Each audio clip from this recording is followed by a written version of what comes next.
EXCELcast. I'm Jonathan Koelschs, your host here in the EXCEL Lab, and today I'm speaking with Christopher Koelsch. He's the president and the CEO of the Los Angeles Opera, but he's also here back on campus as the Christopher Kendall Alumni Award winner. He has a degree here in theater studies from the University of Michigan. Welcome, Christopher. Thank you so much for spending some time with us. Thank you. Thank you for being here with me. I'm super happy to be back. It's great to have you. Go Blue. Go Blue. Thanks. The requisite opening. And we're going to talk today about you and your career, but also about sort of what it takes from your perspective, or some best practices in managing the most comprehensive of performing arts organizations in an opera company. So let's just start. Could you talk a little bit about sort of the core functions of your role, or the roles that go into being the president and CEO of the LA Opera? Well, so I'm responsible for it all. Mm-hmm. I mean, I'm where the buck stops. So I'm responsible for resolving the artistic ambition with the financial resources of the institution.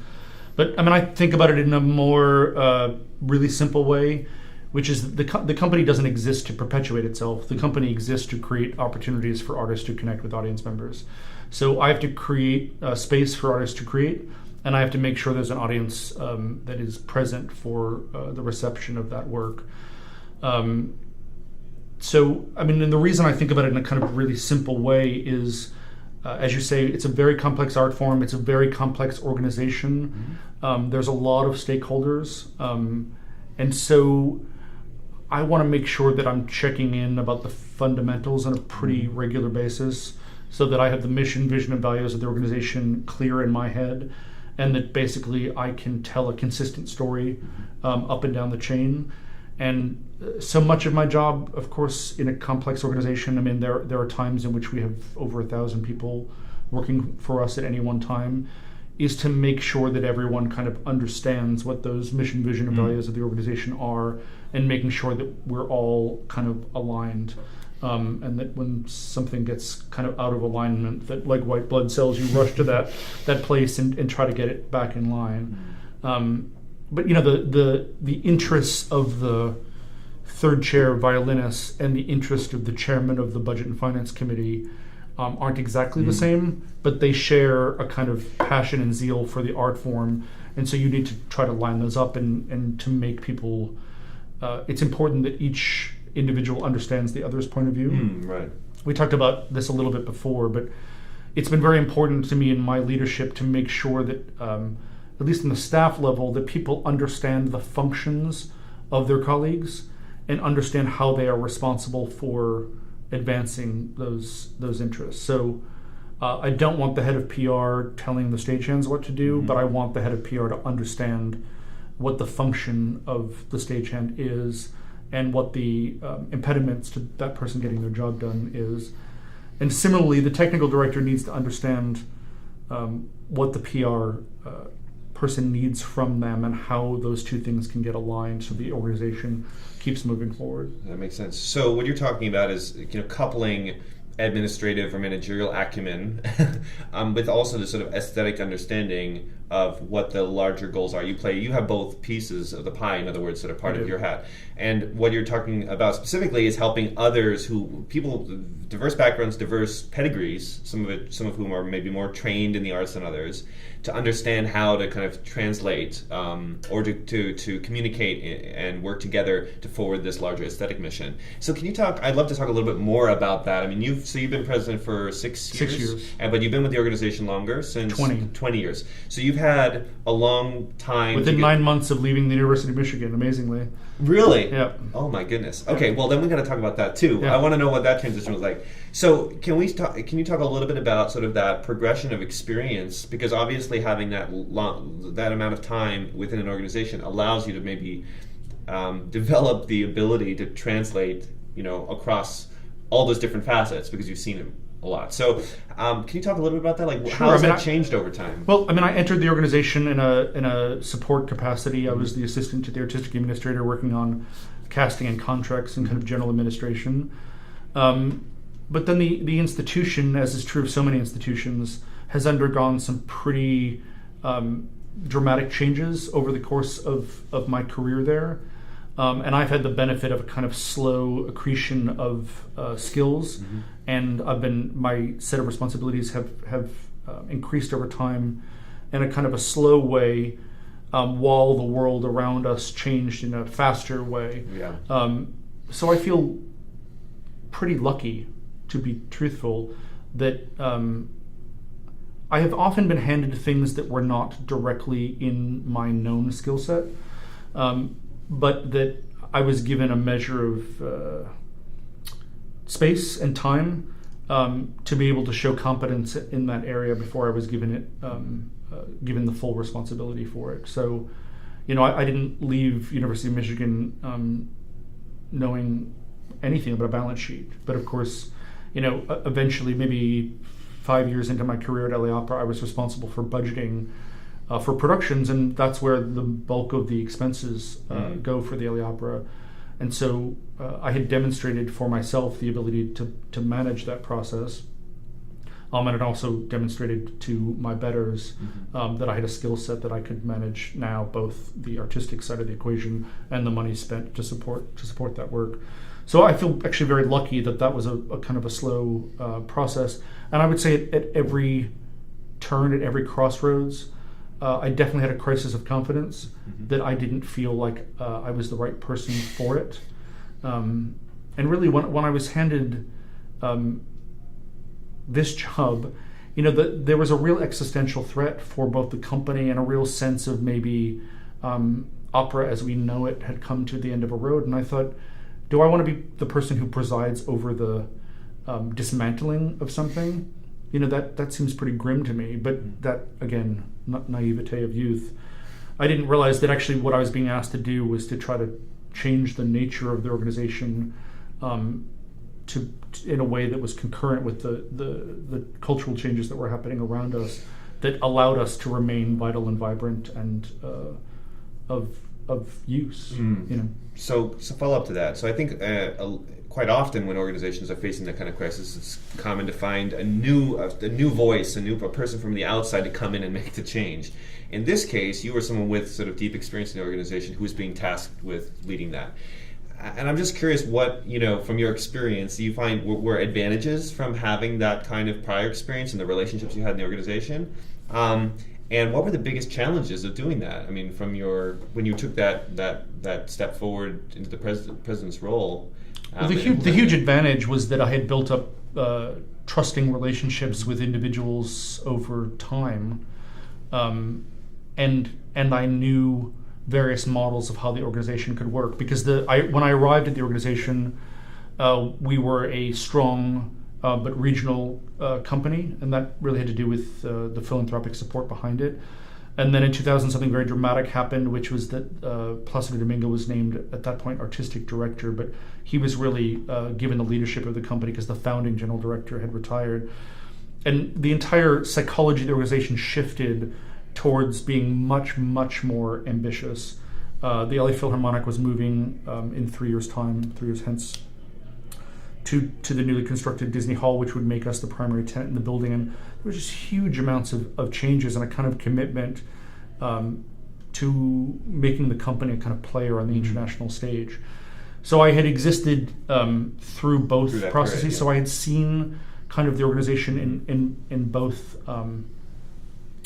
iterations, and so I sort of knew kind of how each of them worked. What was the biggest impediment? I mean, really, I think this is true of all human beings, is that you tend to revert to those subject matters that you feel most comfortable in, most secure in. And because I had been at the organization for so long, people had a tendency to ask me to do things that were distracting me from what I needed to be thinking about. Because really, while there's a lot of kind of hand-to-hand combat in my job, really most of my day should be not locked away in my office, but I should be thinking constantly long game. Mm-hmm. And I was playing, and I still do, I have to say, a lot of short game, because I tend to think that the devil's in the details and where the rubber hits the road. I shouldn't be sitting in a rehearsal, but I have a tendency, anytime we have an on-stage rehearsal, I'm sitting in the rehearsal because part of it is that's where I feel the most secure. Mm-hmm. That's where I feel a huge measure of security. But also that's, I think, where again, the fundamental project of the company is in the creation of that work. And so I always want to maintain a strong connection to that, to make sure that it's protected is the wrong word, but that it that it represents the mission, vision, and values of the organization. But it tends to be, my days are a little bit incoherent sometimes because I find myself kind of bogged down in a level of detail that probably wouldn't be true of someone who just helicoptered into the organization, there wouldn't be an expectation that they would kind of take care of that stuff. And I say that out of self-criticism, not out of resentment about how I'm treated by my colleagues. Well, you're describing your job as being very vertical, right? You're staying invested in the short. You call it short game, but also the day-to-day elements that are unavoidable, I guess, in stewarding, not just the dramatic change that you were shepherding, but the long-term sort of strategy for the organization. But then also operating at that strategic level in terms of being outward-facing, dealing with donors, talking, setting up relationships that you hope maybe will lead to collaboration years from now. So I won't ask you what your average day looks like because you already answered that. But can you talk, a little bit about, I would be curious how in the ways in which you try to balance that. Do you have a time you protect for yourself for creative thinking? I've heard this is different for everybody. So I'm just curious the way in which you manage your time in the job to keep that, because it's a big ship, but then you have many different activities. You have the LA Opera off Grand, you have all these experimental things that you're doing as an organization. I'd imagine that things work in different timelines and you have to retain some space for that longer term planning. So how do you manage that verticality in your position? I wish I could tell you that it was super disciplined like that, and that I carved out certain space to deal with board governance issues and certain space to deal with forward planning. It's again this kind of white blood cell thing. It's the fascinating and fantastic thing about my job, actually, is that when I wake up in the morning, I know what I want to accomplish, but I also know that I will not get to even 10% of it, because the organization has needs that need to be addressed, and that I need to be the white blood cells that go to address those needs. And so, the day has a structure, the week has a structure, the month has a structure. Those are really, really driven by the rhythms of what's happening on the main stage. I work in a theater, but I'm also involved in leading that organization. So I come in at 9 o'clock in the morning, and I tend to leave, after the rehearsal's over at 11 p.m. So the lovely thing about that is actually it gives me a lot of time to deal with a lot of kinds of different issues, and it allows me to, you'll end up with an idle moment in the middle of the afternoon that you didn't expect to, and so I can run up to the rehearsal room and check in with the artists. Again, as I said, I will always be at an onstage rehearsal, because that's really where the rubber hits the road, and because time and money is so constrained in those moments. And it's important to me personally to be present, but also I think the optics are correct, that I should be there, I should be invested in that time. But then the rhythms shift based on when board meetings are, when subcommittee meetings are. We have a very large board; it's almost 100 people, and so in a board meeting with 100 people, that's a little bit difficult to manage. So there's enormous amounts of issues that go into committee structures. Sure. So managing that process is important. Staffing is hugely important, as you might imagine. Sure. Is recruiting really terrific people and trusting them to do their jobs, and checking in with them often, but also giving them enough space to be able to create. And then, to kind of making sure that you're invested in people in the long term, and you need to check in with people who are new to you more often than you check in with people that you've had a trusting relationship with that goes back for 10 years. We have very, very little turnover in the organization for lots of different reasons, but particularly on the artistic side. So there's a kind of a shorthand there that helps. But we have a new artistic administrator. That's we haven't had a new one in 10 years. That's a big process of trying to marry that person's ideas and making sure that there's space for those ideas, but also reinforcing what the aesthetic values of the organization are and how to work in what is a very complex artistic leadership. We have a general director who's an artist. We have a music director. We have a resident conductor. We have an an artist in residence, there's a lot of constituents that they need to keep abreast of the process. I sometimes wish that I had a better discipline, but I don't, and it's worked out. It's worked out. Indeed. Well, it sounds like you cultivated an environment where the nature of you talked about the lack of turnover and the sort of shorthand creates an efficiency in terms of the process to allow you to go further, faster, or I don't know if that's the right way to describe it, but essentially to keep the complexity of the boat's operations moving forward. Yeah, and I mean, I think something that I could be better at and that I worry about is in that kind of middle section of employees, how to make sure that those individuals feel engaged and empowered. So I've been experimenting with creating tiger teams where we've got really gifted people who don't have a opportunity to express their entrepreneurialism and creativity within the organization, and so we're trying to create a system that allows for that. One of the wonderful things that's baked into the DNA of the organization is this kind of experimentation and entrepreneurialism, and so that I need to make sure that's true both off stage and on. So it's something that I've been thinking about a lot. Great. So let's take a step back for a moment. I want to talk. Well, it's a two-part question. The first part of the question is, could you describe a little bit that experience of transitioning into the organization? You already gave us a little bit of a hint of what you were doing at the beginning of your arrival at LA Opera, but coming from your studies here, and of course you had prior experience as well, but stepping into that role, the shift from academia to that role. I'd love to hear a little bit about what that was like. And secondly, sort of to talk a little bit about there are many things that you've learned throughout the work that you've done, experiential learning, on the job training, so to speak. I'm curious about the kinds of things that now, looking back to your time at Michigan and your other studies as well, that you find yourself, maybe even surprisingly, leveraging on a day-to-day basis, the kinds of things you might not have anticipated would be important that are really helping you thrive and succeed as a leader in an organization. So to the first question, it didn't feel like too radical a shift after I left to getting that job. I had been, at that point, I had interned at the Spoleto Festival, a multidisciplinary arts festival in Charleston, South Carolina, in my last year of college, and then continued. And then I was given operational control of the rehearsal department for this very complicated organization, really before I was ready to do that, in the second year. And that taught me a lot about professionalism. And then while I was in Michigan, I was a co-founder of a theater company. And so, I was tasked with not only directing shows for that organization, but actually running the organization. And we were, by those standards, it's laughable in retrospect, but by those standards, we felt like we were pretty successful. So I felt like I had a sense of kind of responsibility and work ethic well before I arrived in Los Angeles.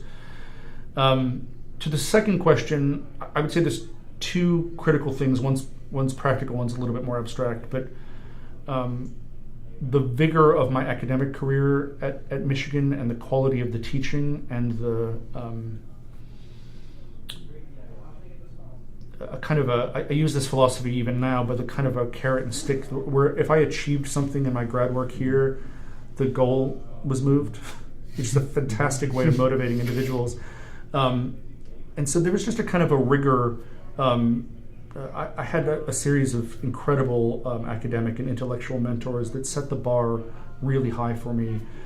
And I felt like the critical thinking skills that I had honed in college got really sharpened here. How to take a series of kind of contradictory and disparate pieces of information and to synthesize those into a coherent narrative, and then to kind of sell that back to your audience, sell it back to your reader. I really credit Michigan with really honing that skill for me. And the second thing is I have a master's, as you said, in dramaturgy, and that skill, to my great amazement, comes into play every single day of my work life. Again, I grew up in the organization through the artistic realm, but I have always, or almost always, since 2000, I've been the person responsible for shepherding productions from conception to their arrival on the stage, and I'm still pretty involved in that process. And I think that without ever declaring that I have a master's in dramaturgy, I think there's just I have a level of comfort and facility with that in talking to directors and designers. And we at the LA Opera employ a lot of people that aren't from traditional operatic expressions. So we have a lot of film directors, we have a lot of painters, we have a lot of sculptors. So working with those individuals to in a kind of a dramaturgical way about visual storytelling has actually been incredibly helpful in my professional life, much more so than I ever would have thought was possible. I mean, I wasn't exactly sure when I left here that I could get a kind of a clear job in dramaturgy, and yet I've ended up with really one of the best jobs in dramaturgy imaginable. Could have, right? Yeah. Indeed. That's great. Okay, well, I wish we had more time. One last thing before we have to wrap up. Imagining that a lot of our audience is students, prospective students, current students, and recent alumni who are, they're looking to craft a career in the arts. Many of whom might have aspirations to work behind the scenes as an administrator manager. Others want to kind of blend the sort of entrepreneurial training or managerial training to apply to their own careers. So in either case, just some sort of quick takeaways that you would have, let's say, to a first-year student who might be saying, how do I one day do something like that? What are the kind of simple first steps, guiding principles that they might be able to take with them to make that incremental progress that we've really explored in this talk today that has been your journey to your current position? I think it depends if you're coming to the question as a performance major, and I just had this conversation with a bunch of students. Mm-hmm. I think the most important thing is that you're constantly checking in with yourself about what is the nature of that unquenchable fire within you. Is your fire as a performer an itch that cannot be scratched in any other way other than performing? Because then that leads to a series of career and life decisions. Right. Involves some degree of sacrifice, some degree of risk. Mm-hmm. But if you there are people amongst us that cannot do anything else. It would be dishonest to themselves if they wanted to do something else to subjugate that in some other way. That's really crucial, and there are other people for whom that fire will either diminish or shift in another direction. I guess the advice that I would give is that if I had known, to be totally frank, if I had known what I know now when I was at Michigan, I don't know that I would have taken the path that I would have taken. I think it would have been a huge mistake for me to do that, but there was a little bit of willful naivete in my approach to the academy that I think has served me really well. Mm. And so I think that the idea of cosseting, as an undergraduate, cosseting yourself a little bit, being a little willfully naive about the real world is actually, that is actually what the process is meant to do. You're carving out space for yourself for discovery. And so if your interests are go beyond being a percussion major, then you should take the opportunities that you have here to explore those and to try to test the boundaries of what is actually lighting your fire.